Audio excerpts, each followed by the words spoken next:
Magandang araw po sa inyo. Ako po si Bernadette Garol, ang nanay po ni Jared. Ito naman po si Gilbert Garol, ang kanya pong tatay. Kami po ay nakatira dito sa Taytay Rizal, pero ang probinsya po namin ay sa Quezon. Nangupahan lang po kami dito mula nang ang anak namin ay magkasakit. Ito po si Jared ay 17 years old na ngayon at tuloy-tuloy pa rin po ang kanyang pag-aaral. Siya po'y grade 11 na ngayon. Na-diagnose po siya sa kanyang sakit nang siya po ay 14 years old pa lang. Pero kahit po siya ay nagkasakit, hindi po siya huminto sa kanyang pag-aaral dahil gusto po niyang makatapos. Kami po ay natulungan na ng Team Roy Lipat noon. Kaya po lubos kami nagpapasalamat kay Sir Will at sa kanyang pamilya, sa buong team po ng Team Roy. Maraming salamat po. Kami po ngayon ay muling kumakatok sa inyong mabubuting puso na sana po ay kami inyong tulungang muli para po sa kidney transplant ni Jared. Sila pong mag-ama ngayon ay nag-work up na para sa kidney transplant. Ito pong tatay niya ang magiging donor niya. Sobrang dami po ng laboratory pinapagawa sa kanila at sobrang mahal. Kaya po kami ay nananawagan sa may mabubuting puso. Sana po ay kami inyong tulungan. Pandagdag po sa aming mga gastusin sa mga pang-laboratory po nilang mag-ama.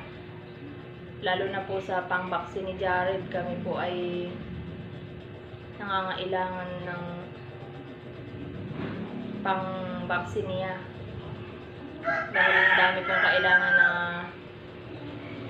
vaccine bago daw po maoperahan.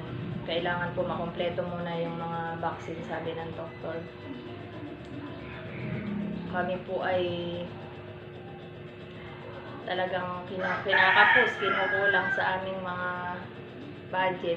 Linggo-linggo po halos kami ay nasa NKTI sa Quezon City po. Doon po sila nagche-check up. Kaya po kami ay nananawagang muli sa lahat po na makakapanood ng video namin ito. Sana po ay kami inyong tulungan.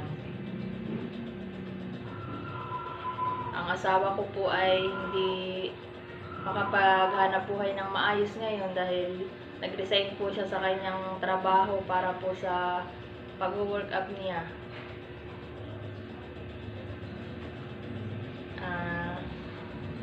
Sana din po ay isama niyo silang mag-ama sa panalangin na sana po ay maipasalila lahat ng mga laboratories para po matuloy ang kanilang transplant. Maraming salamat po.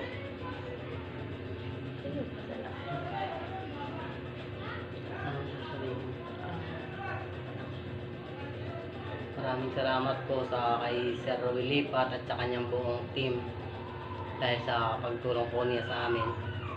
Kami po ay muling nanawagan sa inyo para sa mga laboratories po at mga vaccine. May mga bayarin po kaming cash. Yung iba naman po ay nababayaran namin ng GL pag may GL. Pero sa ngayon po ay madalang po ngayon ng GL. Gawa nga po ng bagong taon. Kakaano pa lang po, mga walang pondo pa po yung mga ano. Wala pang pondo sila. Kaya po kami medyo kinakapos sa ngayon. Maraming salamat po. Maraming salamat po sa mga tutulong po sa amin. Maraming salamat po muli. God bless po sa ating lahat. God bless po. Bye-bye. Tama na ba?